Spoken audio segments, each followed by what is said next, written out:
Okay, so where we left off last time around, we approved the warrant contingent on finalizing a contract amendment with HMFH. And unfortunately, the attorneys did not get together properly over the course of the past 4 weeks. And it has taken till now to get that amendment in order. And so we basically have not proceeded, I guess, on last month's warrant. Is that correct? And so so tonight, hopefully, we have the finalized version of that amendment. I hope so. I got a message from Rod saying that he was fine with it. So Okay. I believe Rod and Marco talked today. George and I talked today. George was comfortable with the changes that we wanted. So he'll have a copy for Larry to execute when they get here? I hope so. Okay. I don't know, actually. I mean, I have. Somebody will get that. And the amounts that we already voted, correct? the amount Yes, we so released. basically this is for their out-of-pocket expenses, which we approved. Correct. And then some discussion of moving forward contract administration and stuff for the facade. Although there is now language in the amendment that says that none of that part has been approved yet. So there's additional indemnity language in the revised amendment, and there is an additional statement saying that nothing other than the out-of-pocket expenses that we approved last time are approved so far.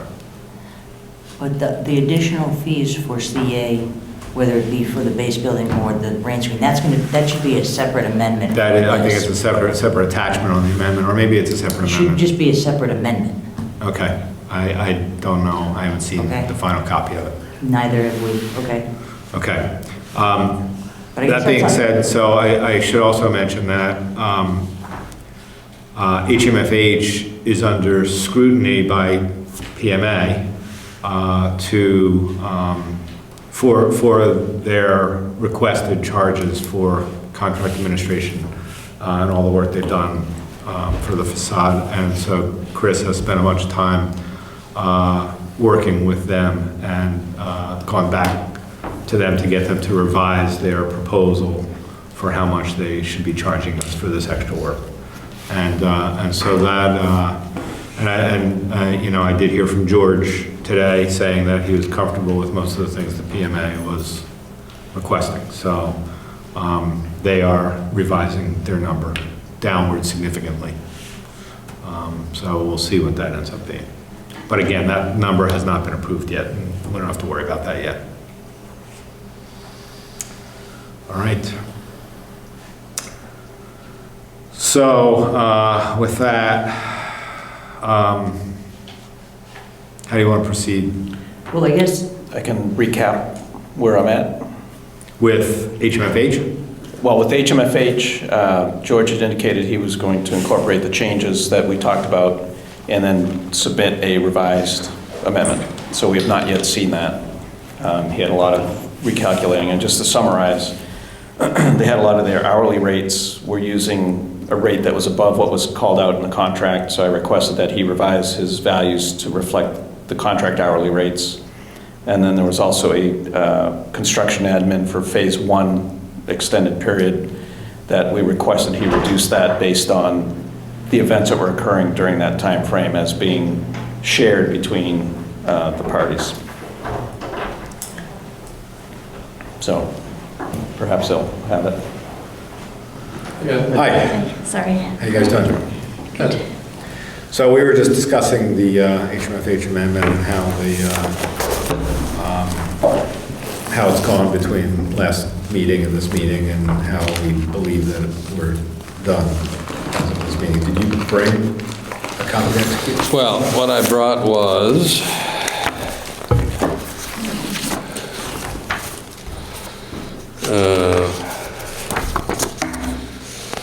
I brought the amendment wording that the two lawyers had worked out, and I brought, because the numbers are changing in accordance with what Chris is advising you and your whatever, so the numbers aren't here, but there's the original memo I sent identifying all those things, and then something that says what the original amounts are, and we'll modify all those in accordance with your stuff. So Okay, I think that so now is if we this, can do something, what I'd like to do is sort of agree in principle to the amendment, and then we'll make the numbers work to what you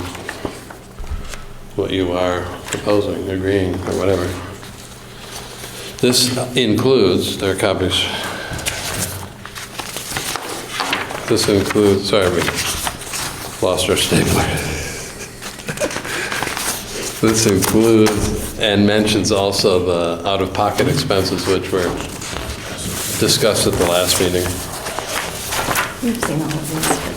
We have, You guys just, this is the original amendment 14. Did you guys just add the indemnification language to this? We haven't, no. We haven't done This- anything with this- that, wanna but we take could this- do it that way. Or this could be an attachment to that. We could put the same indemnification language onto that, and then, grab one and pass it. Or this could be just, because that references the contract, Right. and this amends the contract. How many so more you have? It seems like it's actually all tied together, but if it's, we'll do it in. so George, this is not yet adjusted to reflect. No, that's the original number that you had then. Right. I think I didn't adjust it because I didn't know whether, what you had told me, I didn't know whether everybody's going to agree to it, so, I've shared it with Dean, and that's actually where we were at when you walked in. okay. Okay, so Exhibit C is not attached? Is this This, which is the schedule of indemnification language? out-of-pocket expenses? I don't. We don't have that. That's in, That's well, that's actually- in this list. Or it's not labeled as Exhibit C for this?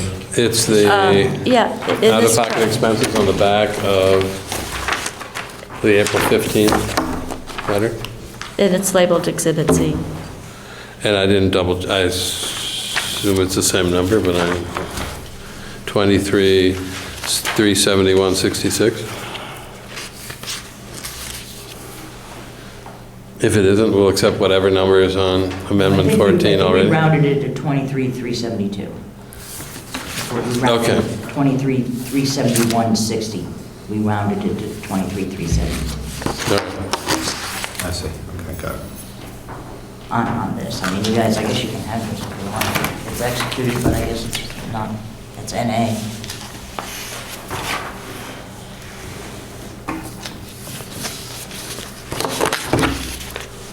Well, If you flip the page, you'll see that it's an executed amendment. I thought we were just going to insert some indemnification language, but it looks like there's a lot more language that's required. Is all of this new language to the contract? No, No? no, it's actually just quoting the contract. The new language Number is, 8 is slightly, the newest addition was the stuff that's in bold on 4, 5, 6, and 7. Items 4, 5, and 6. And 8.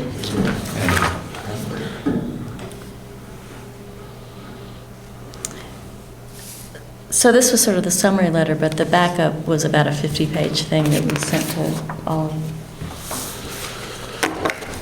So what do you think is the best form for pulling it all together? Should we do I think this we as should- 14 and do a 15 with everything but what's in I think here? you should do Amendment 14 that amends the contract with the language only.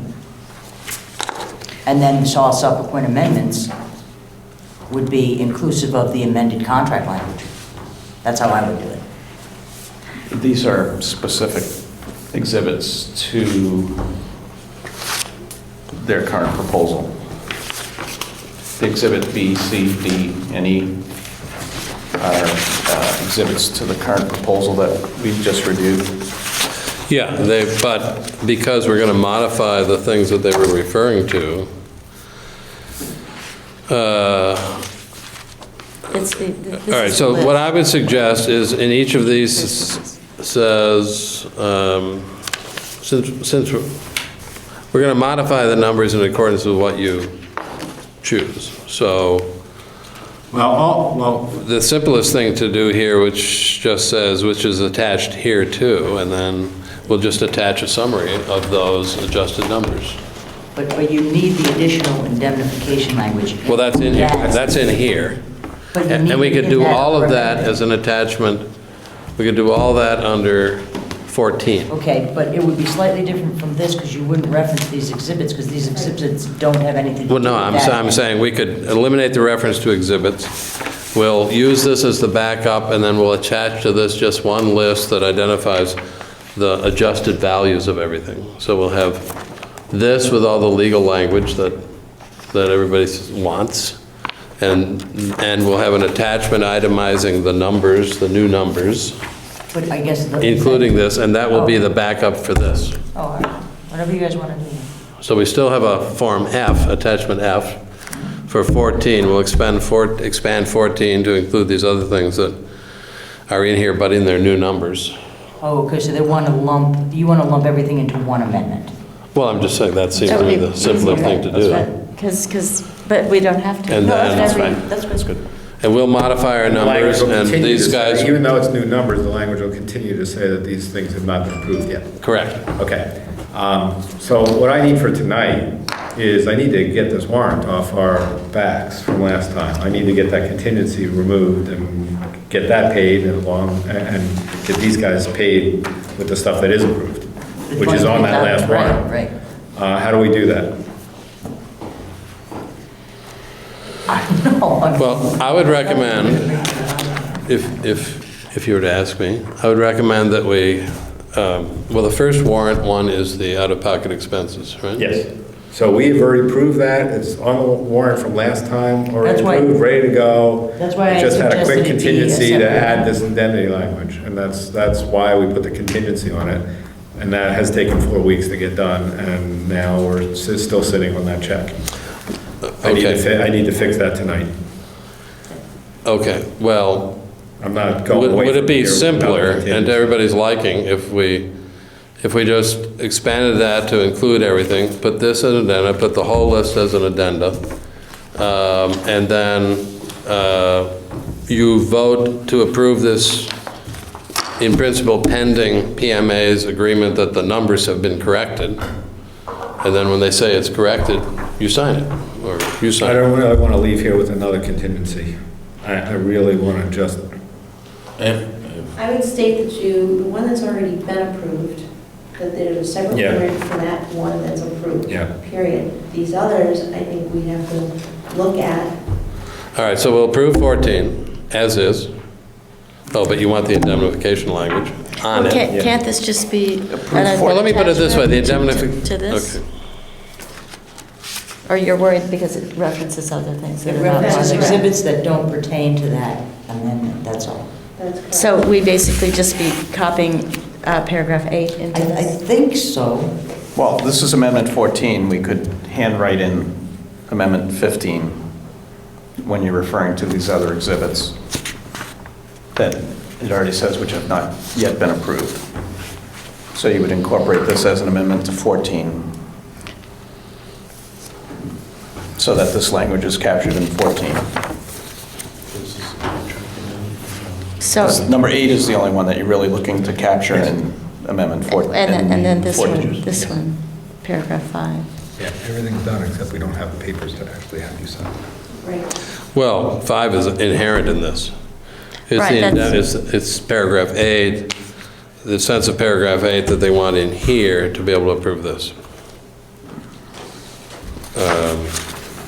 Well, I agree with can you hand mark this up so that only the applicable sections that apply to 14 are on this document that you can incorporate as an amendment so that they can approve it?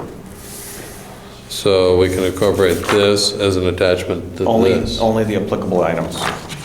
Is that, Dean, if this is handwritten and acknowledged that only particular What is that? items. That is The amendment. That's the amendment from last time?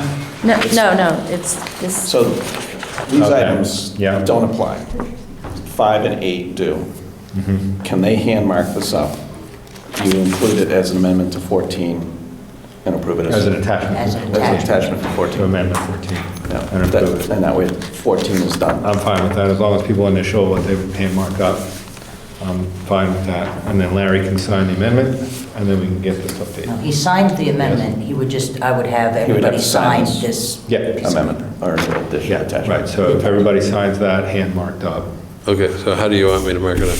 So the items that are not applicable to Amendment 14, I would line them right out.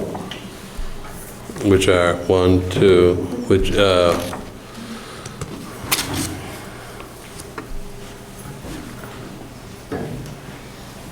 Can I just make a suggestion here? I think what you need to do, rather than mark up and having scratch and everything else, clearly this is not prepared in the way and the format that we as a committee, I'm not going to feel comfortable voting anything knowing that the attorney hasn't seen the final language and the signing. I'm not speaking on behalf of the committee, I'm speaking of myself as one member of the committee.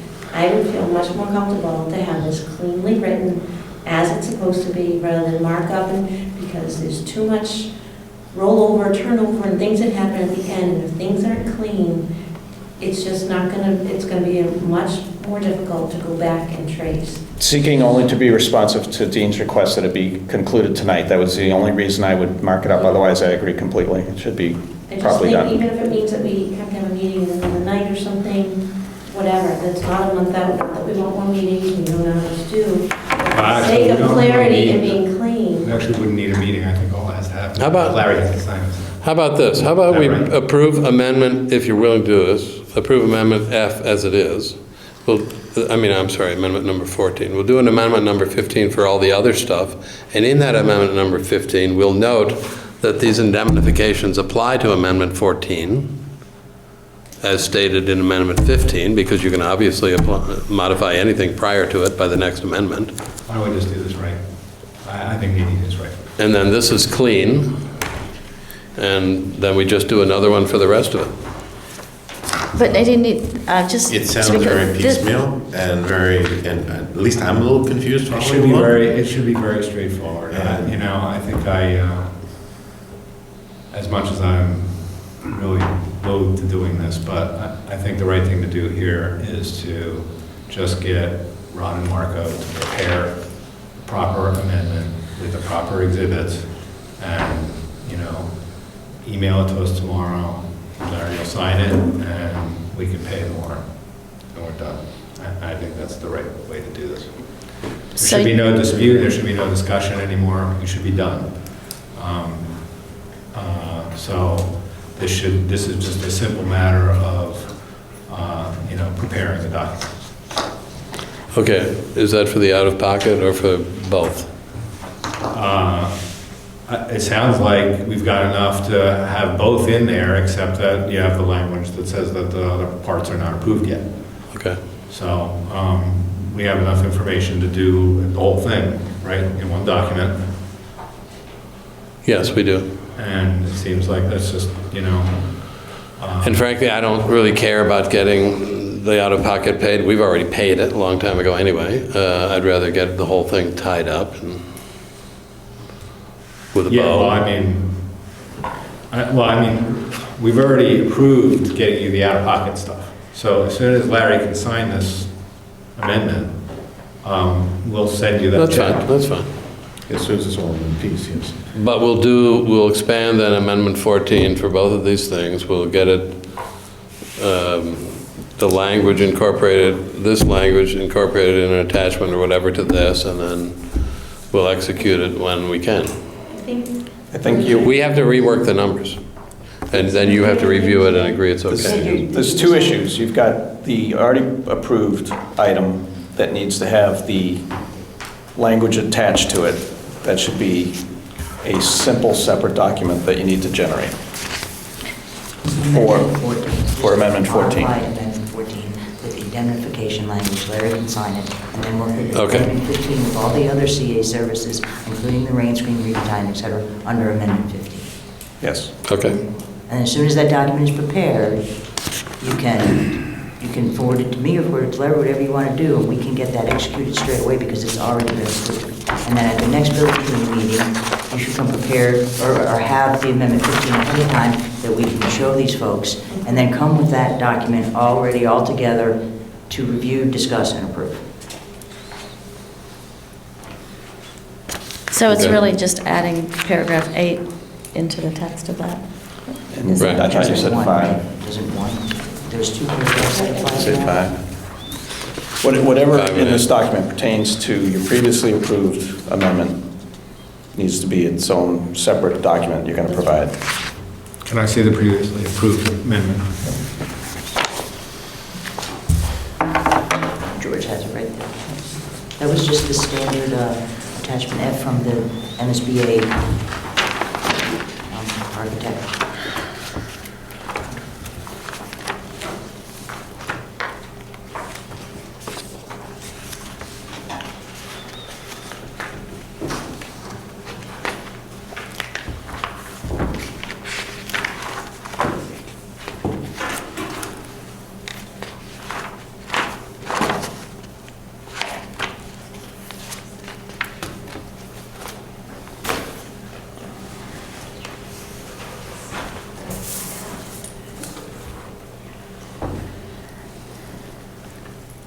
As he's going over that, just as a note, if I'm signing, it should probably not say superintendent of schools.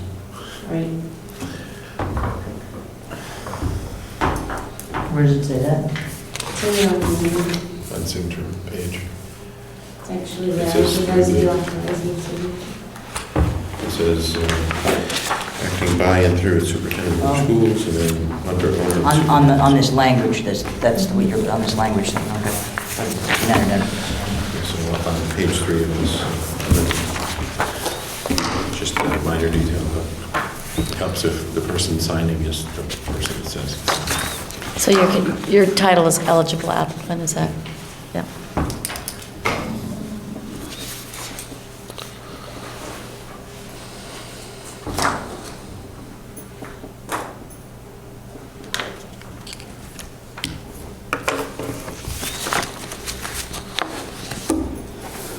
This is- Okay, so I'm confused a little bit about, so we have this amendment, attachment F, but I'm not seeing how that reconciles with the lawyer's language, recent language in this document. Like, this doesn't reference this, or it doesn't, But it talks the about, wording doesn't match. I mean, so what is what here? well, attachment F, that's an MSBA. Right, so this correct me is if a I'm wrong. real. So that's an This is the MSBA, that's like MSBA pro-pay. 14 That's the thing. way they word things. Right, and so how does that relate to this? Well, it's paragraph 5 talks about the extra services, out-of-pocket expenses for expert review and testing in connection with, But this exists nowhere.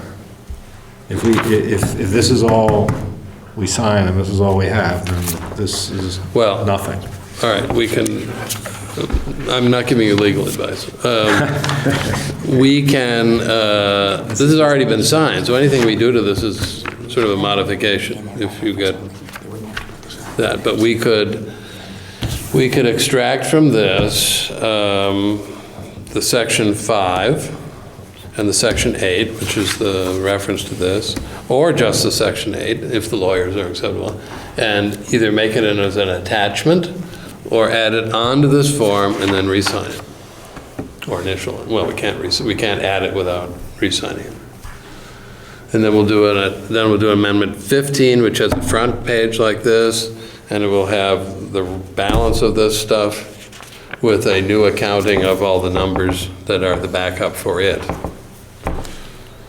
And that will,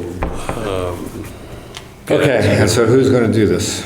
Well, I would propose that we'll revise this. I'll send it to both Marco and Rod in the morning for their review to see if the form of doing that is okay to them.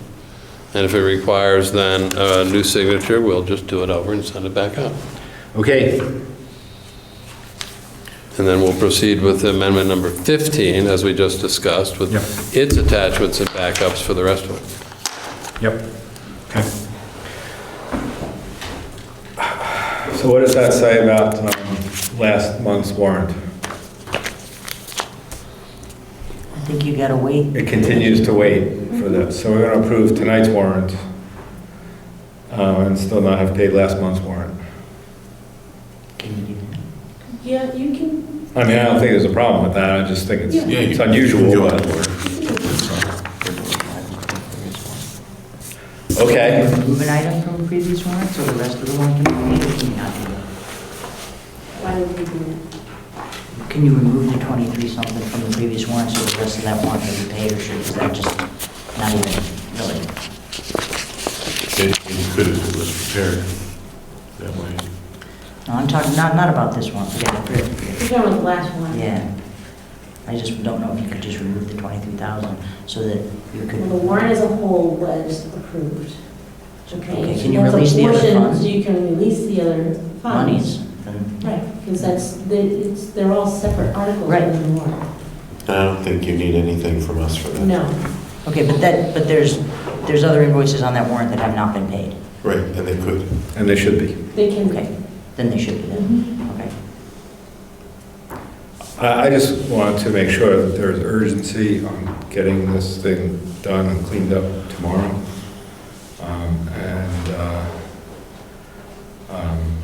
So whatever it takes to get that done, let's really try and get that done. So we can't sit around another 4 weeks and have this just sit. No, I can't promise it'll be done tomorrow. We have to rework these numbers with our accountant who's back in, and But then you have to look at them. That's the Amendment 15 part. That's correct. I'm just You're interested just in Amendment concerned 14. about Okay, 14. okay. So 14 just needs the added language, that's, Amendment 15 can wait till the next meeting. Right. I don't care about that. All right. Do you want to hold it? This is your copy. Do you want to hold on to this or not? sure, I also, Okay, I guess let's move on. the next item on the agenda is PMA's contract amendment number 13. That was previously submitted to the committee at the April meeting, and you guys reviewed it and sent some comments to Christopher, and Chris revised it, dated 7/17, and forwarded to Nadine and Dean, I believe yesterday or the day before, so they had a day or two to review it, and we have it here for approval, and we have the invoice against that amendment here for approval. What that amendment reflects is additional construction administration services from September 2013 through January 31st of 2014, actual hours billed. And the new revised amendment has reduced the billing rates for myself and Paul Queenie. So I think it shows that the amendment, when we presented it in May, was at 147,280. It's now at 137,040. And the amendment has our actual unbilled billing report attached to it. Shows the actual hours billed. So what we're requesting is approval of the amendment and approval of the invoice. And that's just for the period through January. Correct, yep. Okay, so just some backup here. So as Deborah said, we had Chris here 2 meetings ago where we discussed this amendment. He made his proposal. We have gone back with a counter proposal, and he has now come back with a new counter proposal, and I'll let him speak to some of that. We pushed back, as we talked about, we pushed back on several of the items that he made in his original proposal, and he has addressed those items in his response and his resubmittal of the new amendment. So, Chris, you want to just talk about where you're at? Okay, so in the April meeting, when I presented our proposals, we based it on the actual hours invoiced and the rates that were identified in our OPM contract with the district.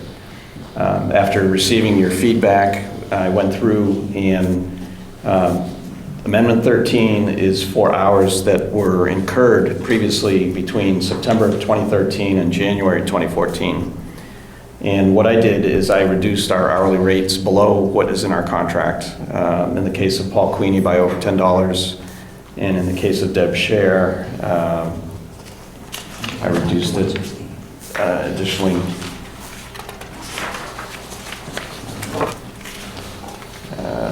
from $125 to $116 an hour, so $9 an hour on her rate as well. And then recalculated the values, and it took approximately $10,240 off of the proposal. And it's based again on feedback from the committee and my attempt to try to meet you guys as best I can with the proposal. I've provided additional response to Dean on an item-by-item basis on his initial memo that he gave to us as feedback.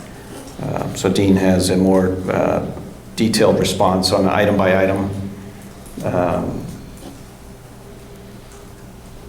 for Amendment 13. So I think what we should do here is, first of all, I think you guys should feel free to ask Chris any questions you'd like, and then I think the plan should be for us to go to executive session after this meeting where we can discuss and figure out what we want to do with this amendment. I just want to open it up to you guys if you guys have any questions of Chris regarding the current. If I could ask, could we also outline Amendment 14, because they're both items, even though that they're necessarily tied together, they are related. Okay. So Amendment 14, at the same time in April, I presented Amendment 14 as well, and Amendment 14 reflects the period of February 1, 2014 on through the anticipated completion of the rain screen replacement. So it included some closeout of the contract and construction admin of the second rain screen installation. What I did on this amendment to try to again meet your requests and the items that you've identified, I used the same reduced rates that I used on Amendment 13 for Paul and Deb. I've given back a significant number of hours that equate to about 2 weeks of Deb's time, just off the top. And then we've also looked at the to-go work, which is the admin of the closeout of the rain screen and the project, and reduce those hours.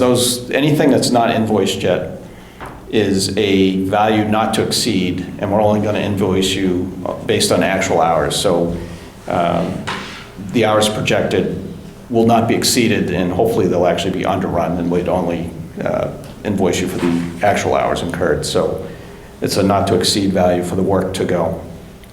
And the first portion of the work we had projected from March, April, and May, we actually underran what we had projected for Deb, so we hope to continue to be able to do that for the balance of the work.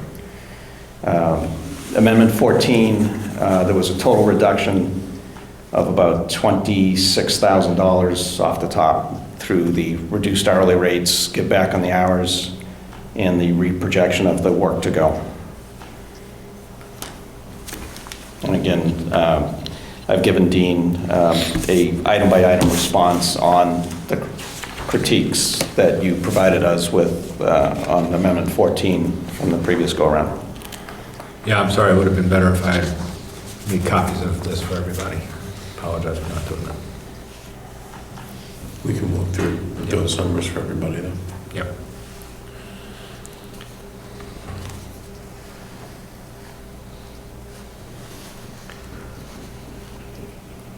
Okay, so once again, I just want to make sure that the floor is open to ask Chris any questions that you guys have of him before we move forward, and we will have time to discuss this amongst ourselves when we go to executive session. I have a question, not so much about this, but just as overall. Do you have, Deb, our updates of where we are in regards to our contingencies and where all of our funding sources are throughout? Chris gave that to you guys. I have that. Did you? The total project budget, I had given Dean an update with the detailed costs for the spreadsheet of the Oh, to-go yeah, is that work. what you're referring to? Yeah. Yeah. Okay, I just want to make sure that one of us have it. Yeah. We can certainly forward that tomorrow if, Sure. okay. Yeah, you guys are going to continue to look at that and continue to revise that, I believe, right? Yes. I mean, that was sort of a work in progress. Actually, Chris, if you wouldn't mind sending that to the full building committee, because I think there are members that even aren't here tonight that have been asking that would like to see Okay, that. I'll Yeah, coordinate definitely. to make sure that gets out. Definitely.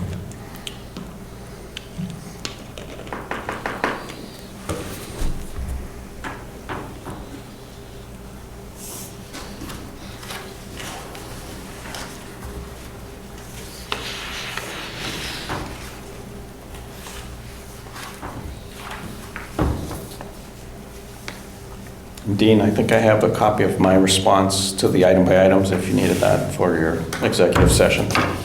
Oh, you do have a copy, you have copies of it? I don't have copies, I think I have a copy. Okay. I have one copy myself.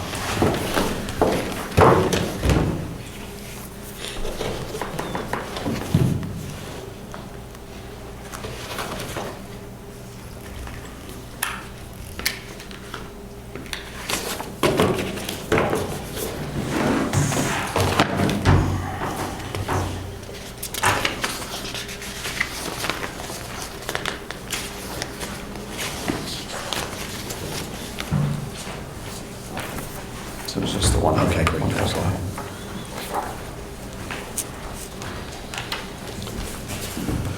Same as this. Yep. We can go to that. And then do it now. Go to executive session.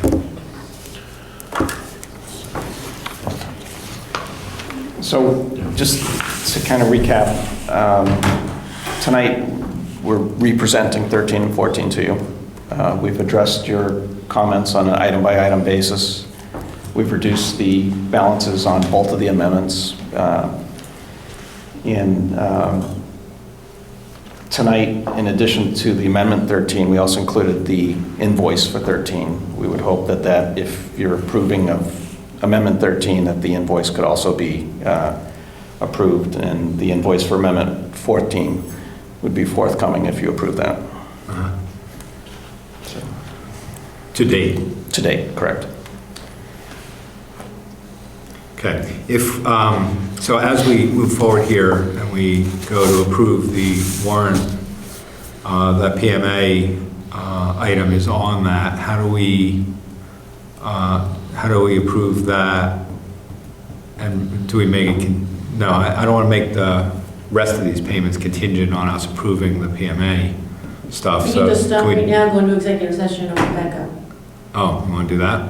It's probably the easiest way to do it, because then you can either approve the whole thing or rather Okay. than wait. So that means these guys have to sit around and wait Yeah. while we discuss this? You guys mind?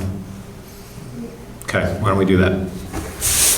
I'll make a motion to go into executive session to discuss strategy with respect to negotiating the contracted services.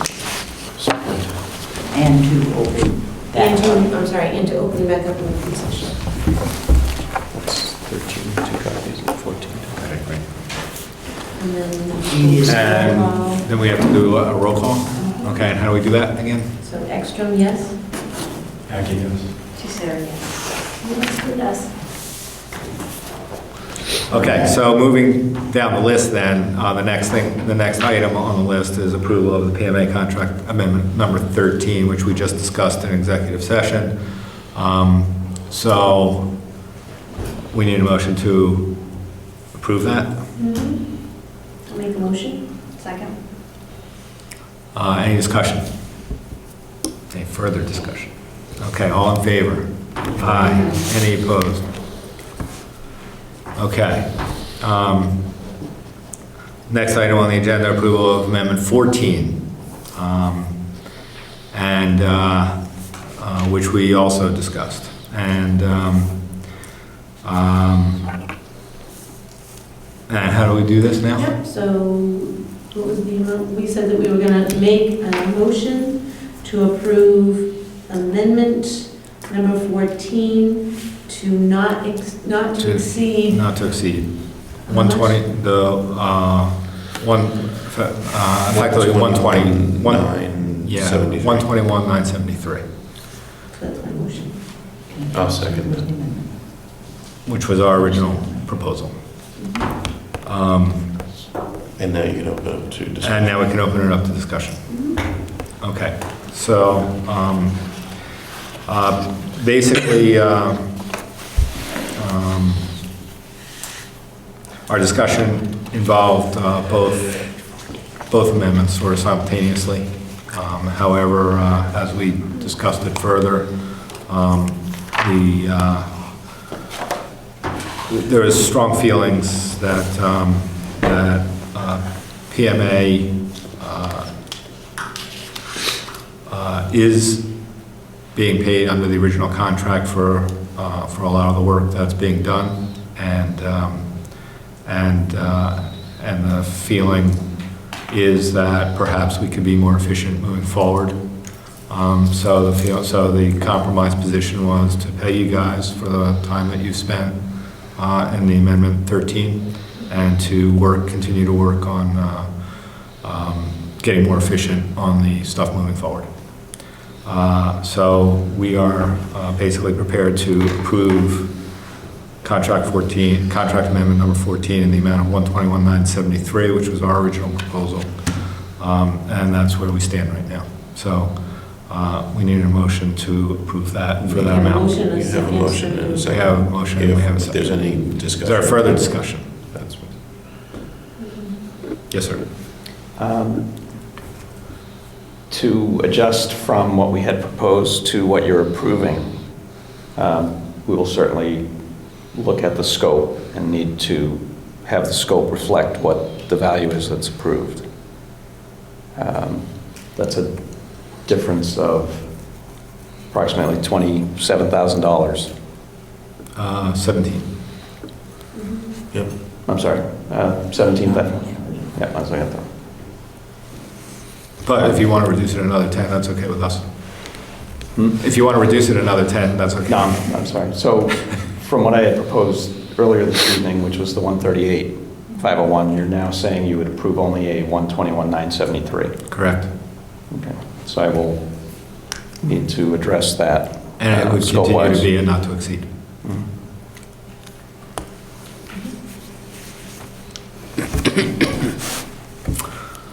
Okay.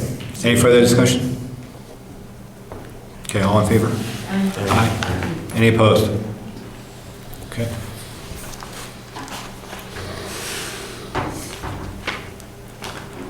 So that clears the way for committee approval of the warrant voucher as it's written. Nadine, you want to do that? Sure.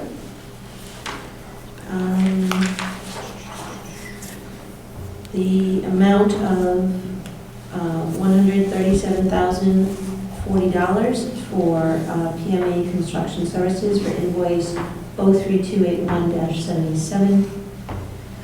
The amount of $108,000.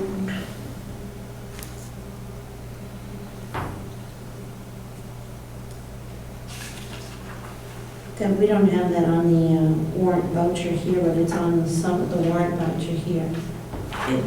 I put everything on here that Sharon sent to me.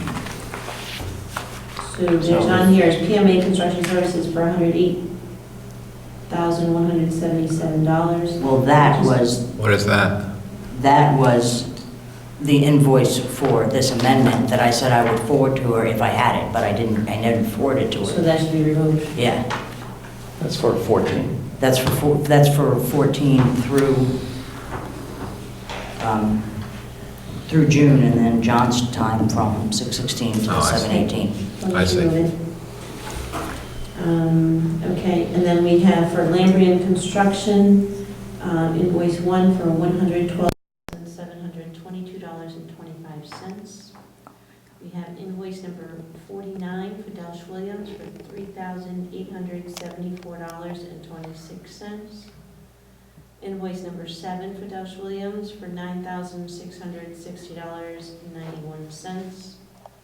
Invoice number 8 for Delsh Williams for $63. Invoice number 50 for Delsh Williams for $1,261.43. We have one for W.J. Griffin Electric for $51,431. And one for Dean Palmero for $39.90. I'll need the total because I just need to subtract the 108,000 from my total that I have. What did you have for a total, Deb? 316,092.75. It was an hour and a half. That's seriously recording here. No. I didn't.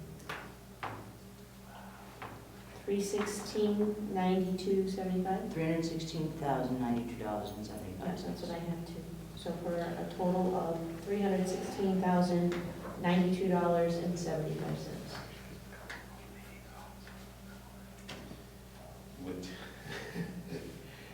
Despite with the most expensive conference call, I would like to make that motion. Any further discussion on the warrant? All in favor? Aye. Any opposed? Okay. All right, then, moving right along with the minutes. Deb.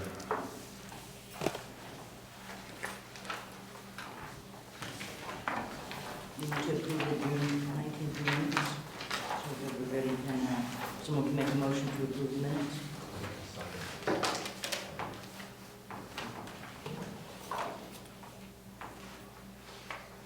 Did anyone move? I'll make that motion. Second.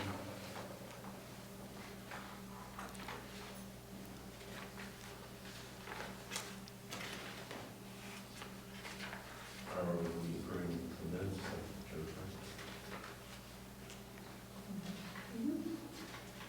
Sorry. So there's a motion on the table to approve minutes, and there's a second on the table. Any discussion? All in favor? Aye. Any opposed? Okay. Sorry. Or we can walk through some of the items. Yeah. There's no second. How do we do it? We go through the minutes. Yes. First item is for record. The exterior bleachers and lockers, that item was just a not to exceed value that you guys approved last month. So that's for record. PMA contract amendment was discussed. That was the $374.22. That got approved. Contract 14, we've already discussed. Contract amendment, I'm sorry, that's contract amendment 14 for HMFH, which we've already discussed. PMA contract amendments 13 and 14, we've already discussed. The waste backup lines, per the instruction of this committee last month, PMA compiled the information that DW requires to put a 10-day notice letter together to CTA. We sent that to Deutsch Williams last Friday, and we simply need the letter to be issued or not issued, whatever you guys decide. Is that only related to the backup? Was that The proposed remediation included in GGD's 4/7 field report, we think what might help alleviate that issue. Nobody knows for certain if that's what's causing it, but that was the whole premise. Right, so the idea was that we were gonna do that as part of a 10-day notice, right? And then Jimmy or somebody was gonna go find somebody to go do that work, right? Right. Okay, so I think that needs to continue on that path.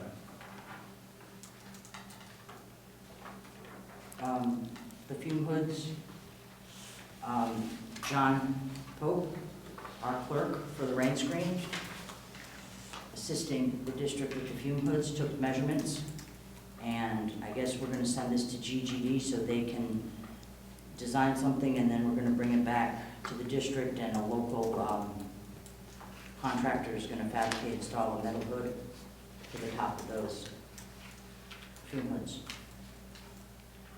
That stands right now that the measurements need to go to GGD to sign something. The lighting issues, Does that need to go through HMFH to GGD? well, Alan is told us. Yeah, Alan knows. That's what I'm saying, so it needs to go to HMFH. Well, I'll CC HMFH. Yeah. Yeah. He knows about it. Let's go through okay with We'll do it as efficiently as we can.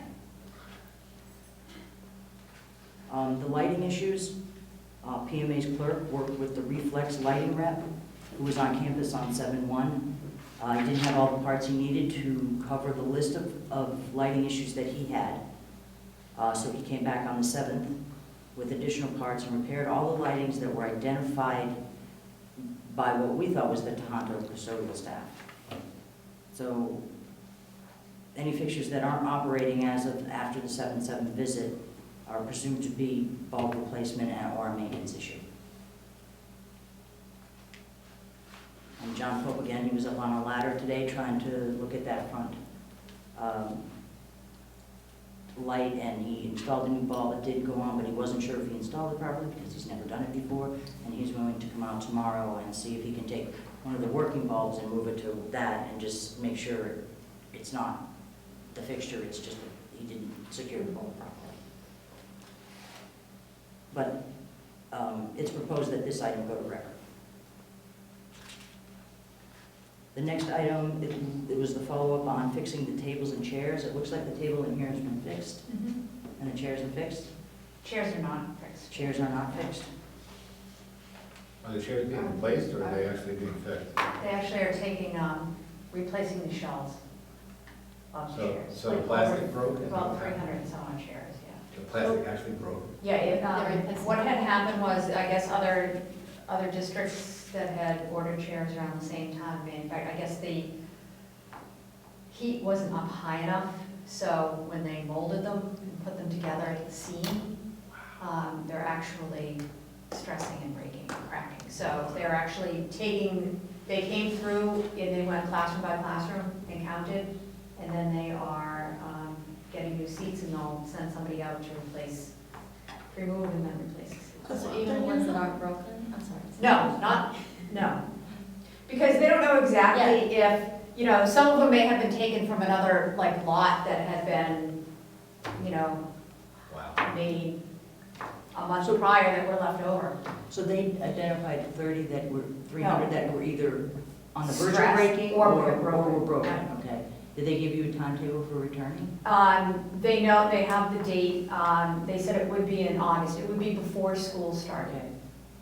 Yeah. So, as a follow-up question on that, just because not all those, not every chair may have been stressed to the point where it was showing that stress. Do we have any sort of assurance in place that if we see other chairs start to exhibit the same issues, or are they going to include that in that blanket I repair? can certainly ask that, I have no doubt, I mean, they've been very cooperative. I mean, they had, 2 guys, WB Mason, 2 guys came out, and they went through the entire building and checked every single chair. So. Okay, thank you. So I'll just, I'll close the table issue, leave the chair issue open until it's resolved.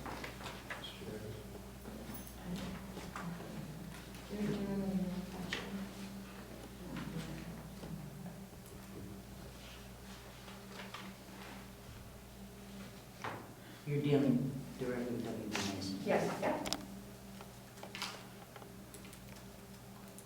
All right, the next item, the exterior bleachers and additional lockers. You guys had a proposal of $42,750 to furnish and install the exterior bleachers. and then noted that you require an additional 40 lockers for an approximate cost of $29K inclusive of the base.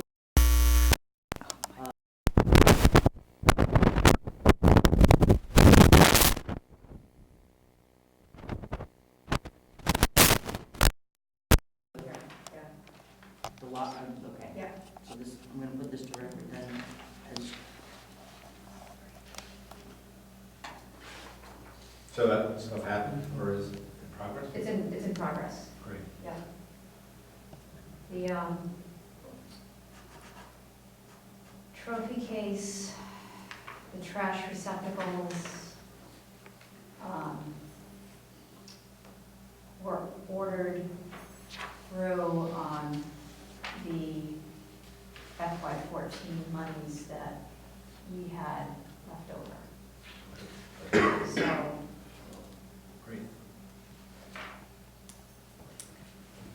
Okay. okay. The next item is the athletic fields. I'm gonna turn this over to HMFH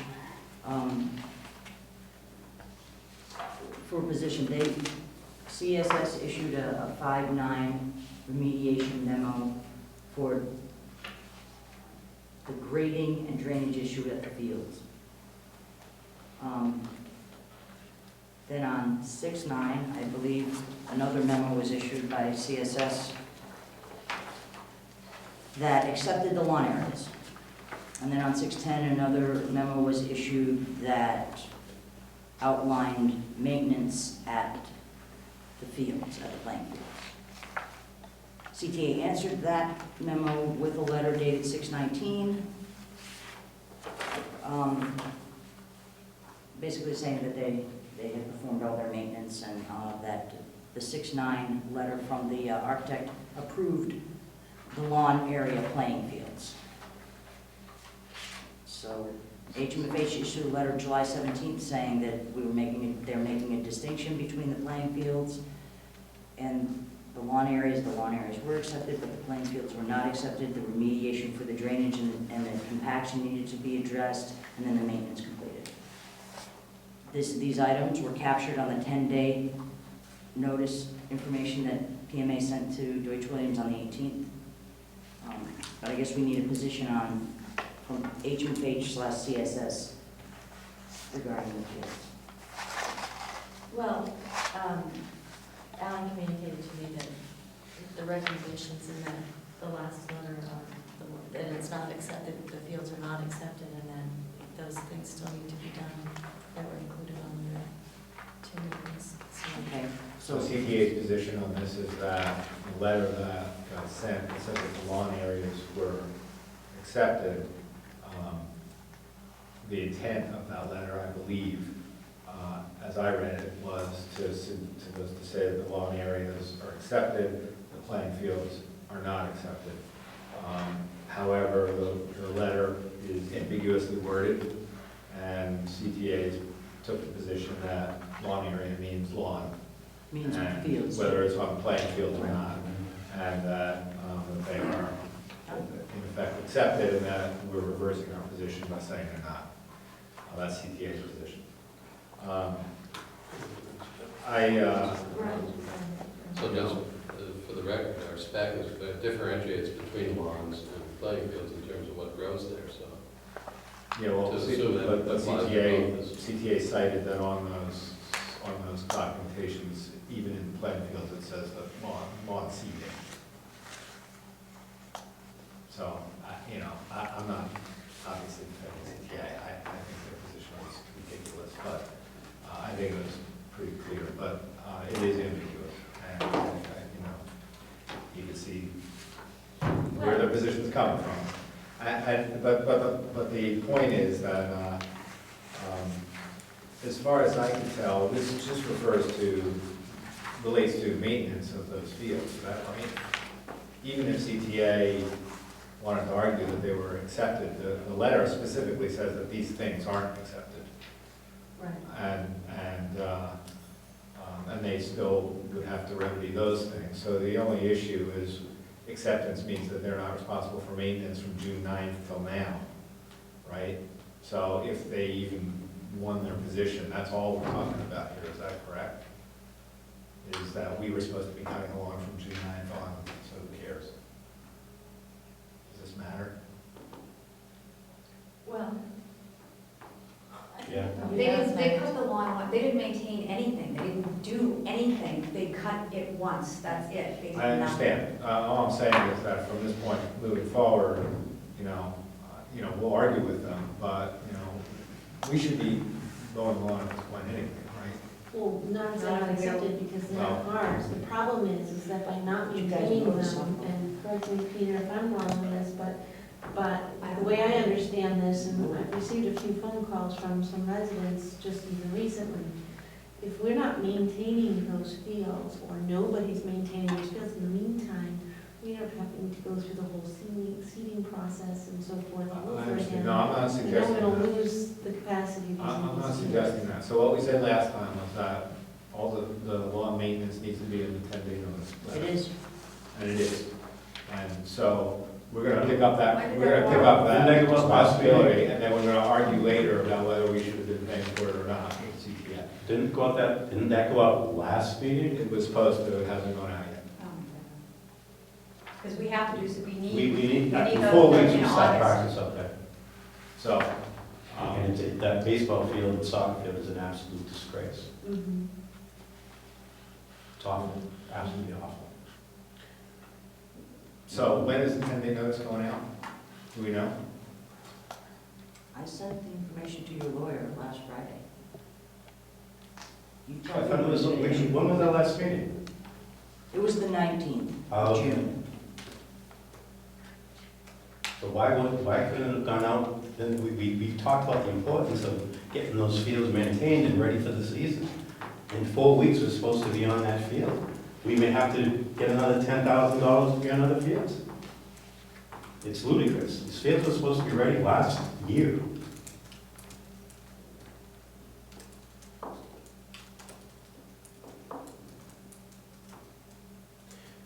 So we need to we've got to wait another 10 days. There's no way that soccer field's going to be ready. So would we have been? Which soccer field are you talking about? The secondary The soccer second field, one. baseball.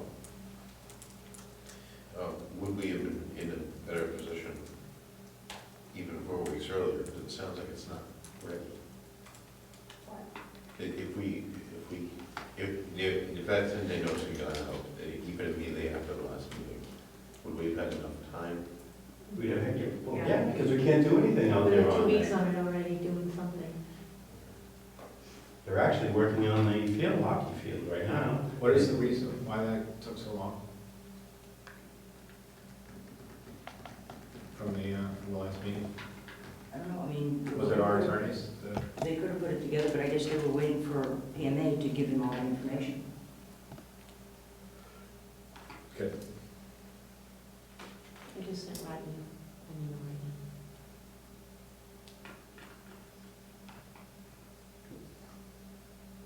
But compiling a second 10-day completion list is not in PMA's base scope. I'm just saying. They were already put on notice to do the fields. Right, I mean, they've got letters from the architect dating back to the beginning of June. And instead of addressing those by coming out and doing what they should have been doing, they fight it with a letter war that they've been raging for a year and a half. So the question is, are we entitled at this point to move forward? I mean, have we I effectively think that's given them adequate I think it's notice? a question for Rod. Yeah. All right, so let's talk to Rob tomorrow. I mean, you could say on those two items that included in the 10-day notice, but that they've been on notice since dating back to May 9th, and we're gonna give them 5 days to come out here and do something, or we're gonna take it over. Because a 10-day notice going out tomorrow would not be the first time that they've been on notice that those fields are not accepted.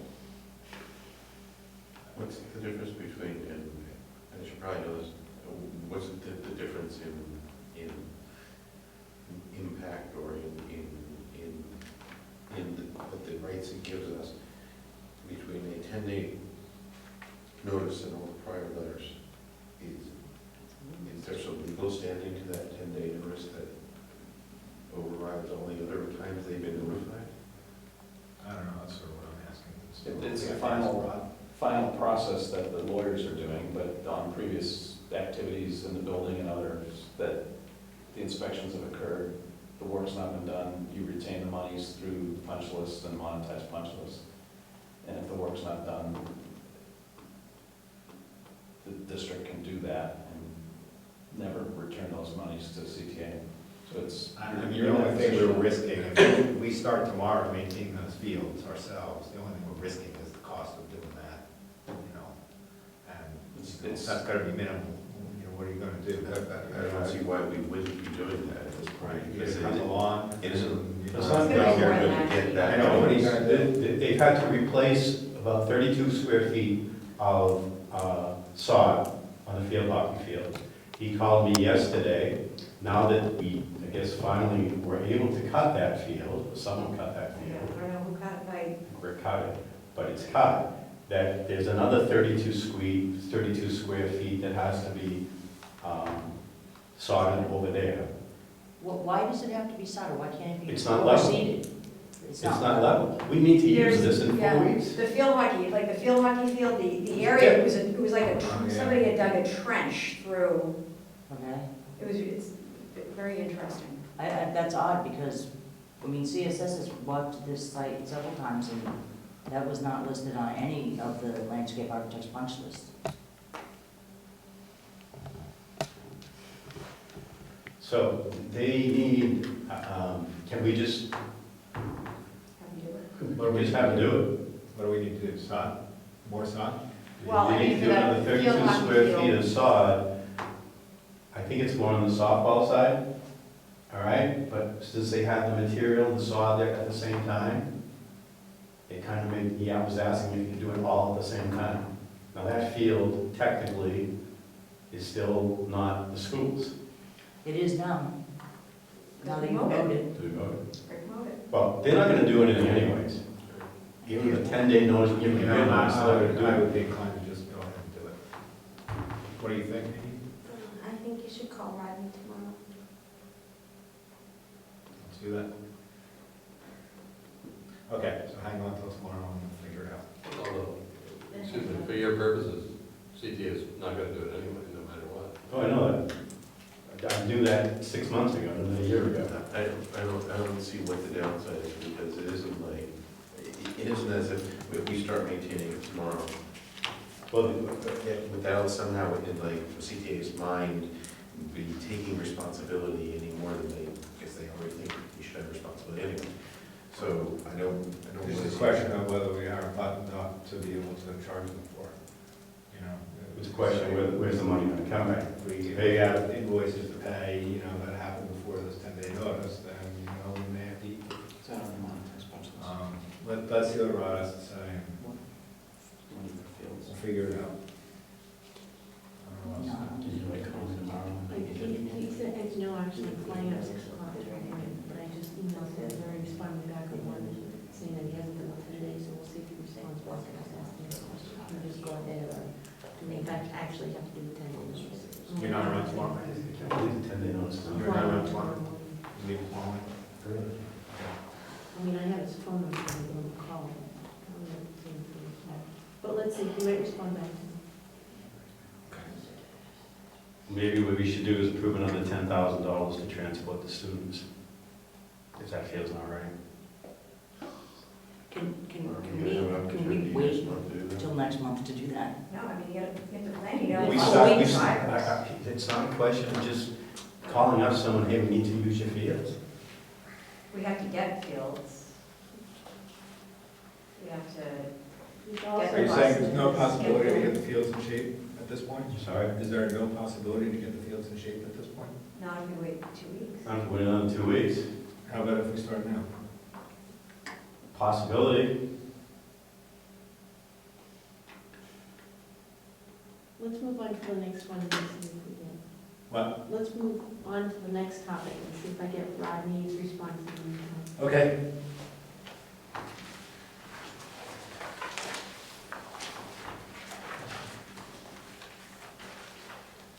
We met with Lambrian on site today.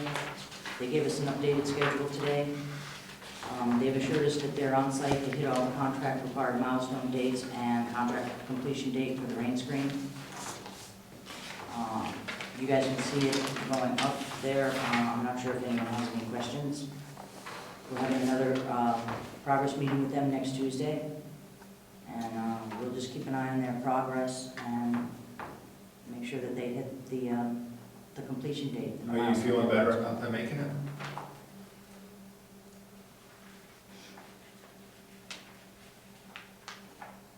They assured us that they would make the contract milestone dates and the contract completion date, and we'll probably know more next Tuesday.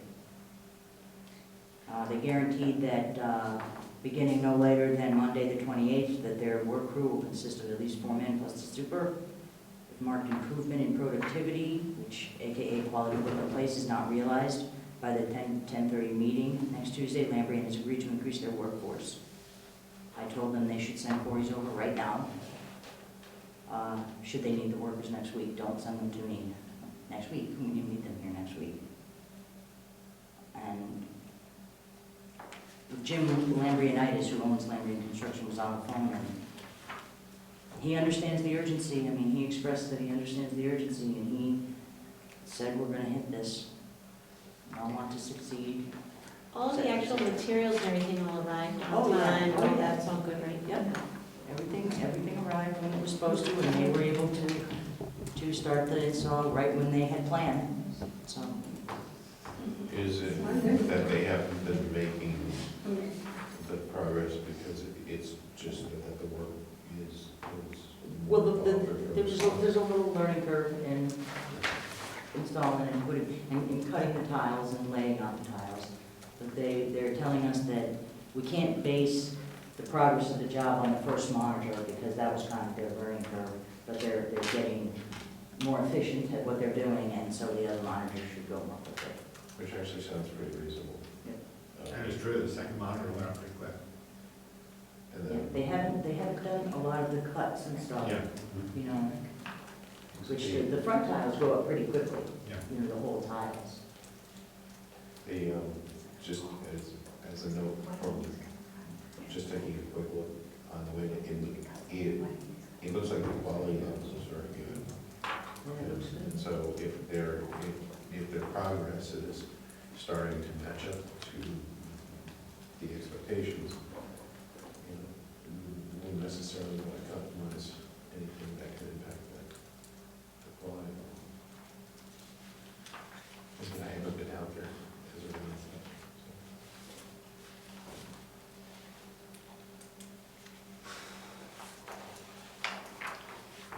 That's all I have.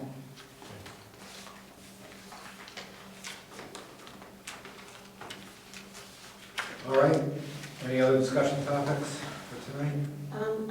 I have, just for everyone to be made aware, I had a meeting yesterday. Joseph Saracino,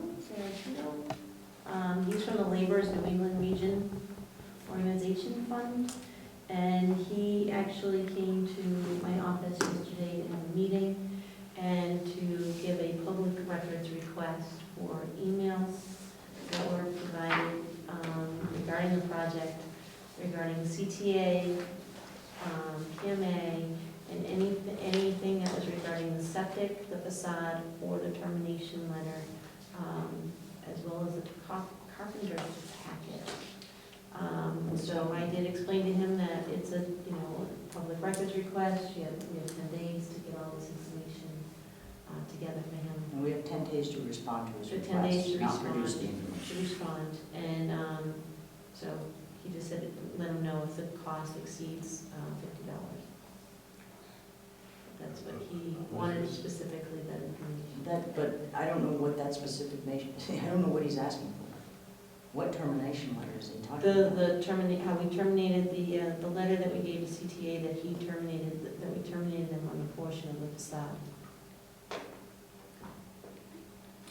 That's the letter. Who does he represent? He represents the laborers union. Laborers New England Region Organization Fund. Did he indicate the why behind this? They do this on different projects, and they just pick different projects, a variety, or most projects, actually, they will pick and determine some, whether it's some things that they hear or whatever, they just kind of know to target some of these areas. Originally, he came in and said, I want all emails that pertain to the building project. And I said, well, I can give you over 100,000 emails. And I explained to him, I'm the 5th superintendent since the beginning of this project, so this is going on forever and ever. And he said, well, let's start with the fall of this past year. Well, it says fall of Yeah, 2014. he meant this past year. This past But fall. specific to those items that he's listed. Specific to those items.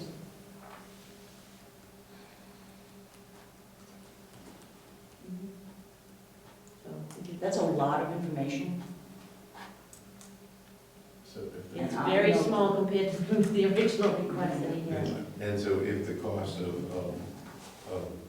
preparing that information exceeds the $50 to let him know. Per the rules, do they then have to pay for the cost of preparing that if it's over that amount? They have to, in other words, what he's saying here is that he's prepared to pay $50, but if it exceeds more than that, to be notified of what that is entailing.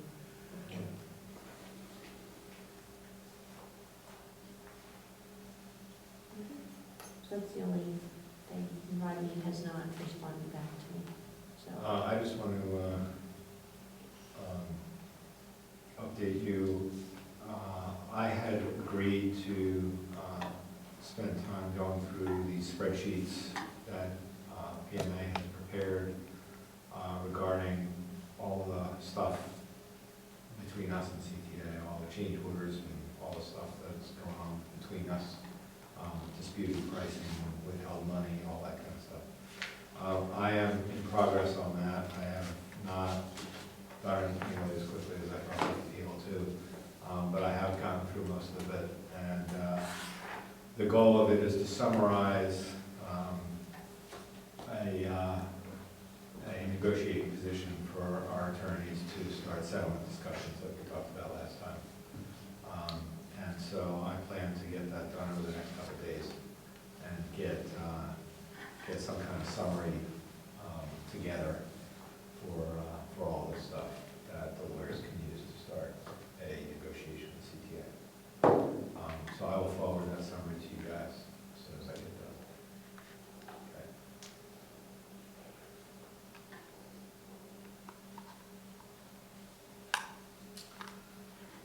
All right, is there anything else anybody wants to talk about? Assuming that the lawyer says that we can work in the field, can we tell the guy to fix the field? The other field? Yeah, so, And then maybe work on that soccer field as well?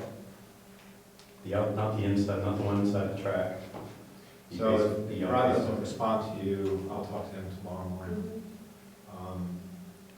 And I guess the word I'm gonna ask him for is, can we get a go-ahead to start this work? And without waiting for 10 days. And if he says, so I guess the question is, do you think, Deb, that we've given them adequate notice that we were gonna do this work? CTA? Yeah. The past letters we've sent to them? Well, yeah. I mean, the past letters say they're unaccepted and this is what you need to do to remediate. And then from June 9th and from 5/9 gives them that information, and then the June 10th letter tells them what they need to do for the maintenance. But we've never said that if you don't do it, we're gonna do it ourselves. No, we've never said that. It's just been a directive from the architect that says they're not accepted. This is what you need to do for them to be accepted. And they've recently said that they do not own the work. So to me, that's told you that they're not going to do it. And Okay. So I'll do my best to get a definitive statement out of Rod tomorrow morning that will let us proceed here. You send me an email. My assumption here is where he's not responding right away, or responding really quickly on the other one, is that he's researching some of the other letters to see Okay. if there's any way. That would be my assumption. Okay, I mean, it may be kind of gray, we may just have to make a judgment call as to whether we proceed or not. And, you know, my guess is that we're gonna just agree to move forward, just get it done. So to think ahead a little bit, if that's cutting it close on the fields for starting the season, does the committee want to consider putting like allowance for transportation in place if needed? Just so that it doesn't have to be merchant thing in 4 weeks? I'm not even sure I have fields that I can use this year, to be honest with you. I gotta check that out too. But for now, for the next If month. you, if you find that Yeah. there aren't, if you don't have the committee support for the transportation dollars, it'd be better if you're armed with that if needed, I would think. Did that make sense?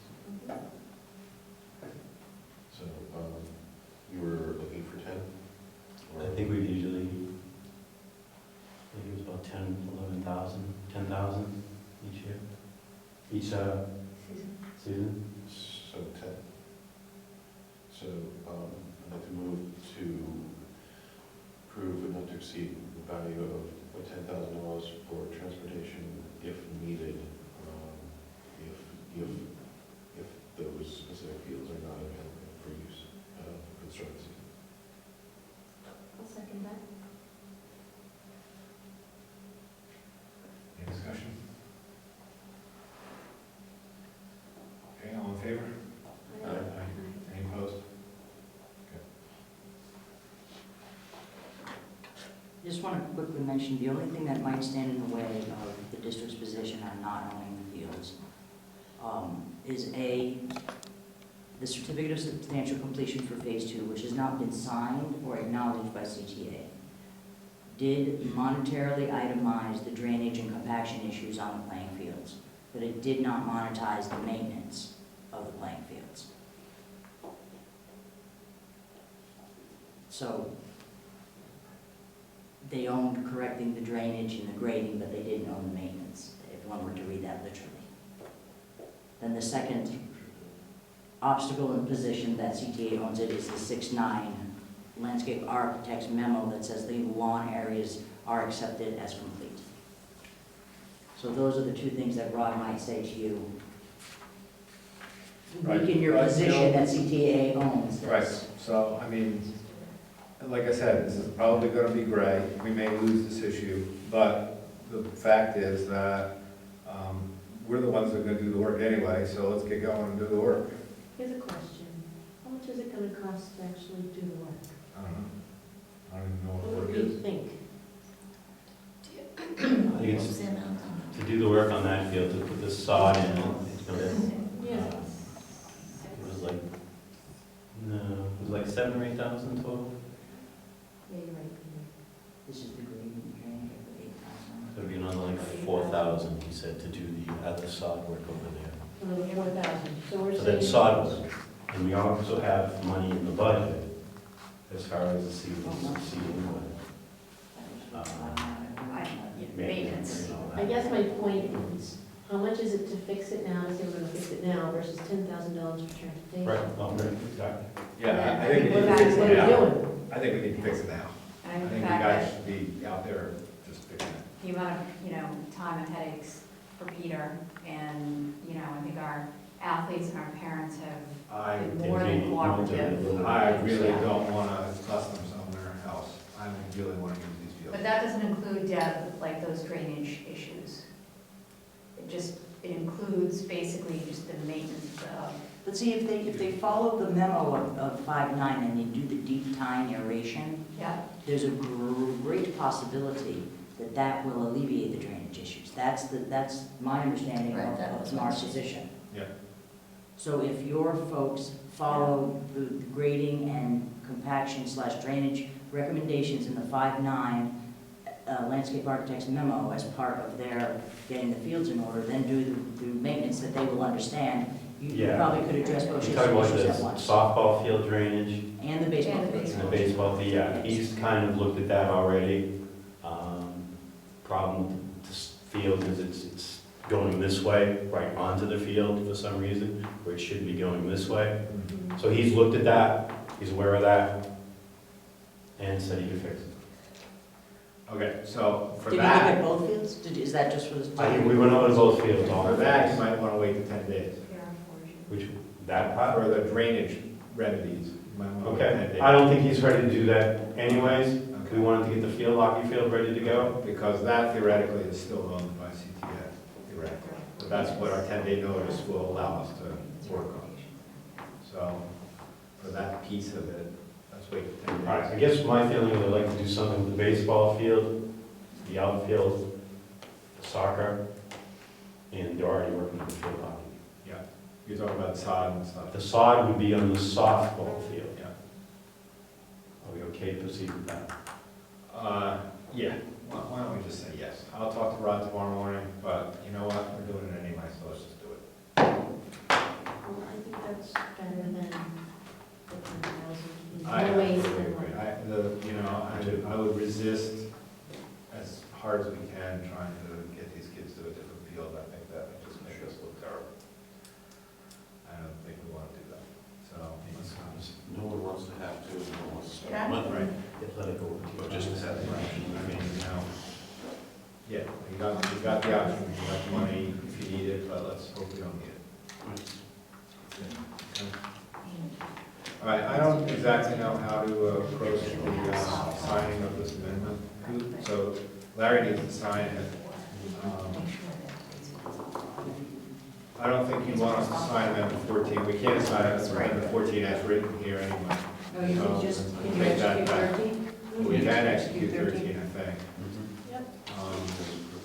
Right, so, Did you just execute, is that what you said? no, we will do that. Okay, because then I'll give one to you, Nadine, and then one's my copy. Okay, so you're on for that. And I'll take 14 We'll back. take 14 back. So we just need next meeting. And now we need the next meeting and we'll be done. Yeah. So, second week of August? What we've been, Well, we've done second week? So, There's the 23rd. So you're thinking that would be, 13th? yeah, I was thinking Around there. 14. I'm away that week. You guys can- We wouldn't do that to you. As long as we, So we could do the 20th or we could do the 6th. I'm actually away the following week, so. Tough time of year. Yeah. I'm not available on the 6th. 7th, That week. Thursday's not that week. It's vacation week. You're out the whole week, maybe? 14th? Yeah, I'm in Haiti. And you're Come out down there. the 20th? You're all welcome to come on down there. We're doing a nice mission, so come on down. Well, so what do you guys think? Somebody's gonna miss something. Or we can push it to the 27th. It's just a question of what we think we're gonna be needing. 27th, the rain screen will be done by the 27th. We'll know the details of the field by the 27th. What would be on the field by then? Yeah. It's first week because school, isn't it? Yes, it is. So that's okay with me, the 27th is okay with me. That work for everybody? 27th. What day is that? Wednesday, August 27th at 6:30. Yeah.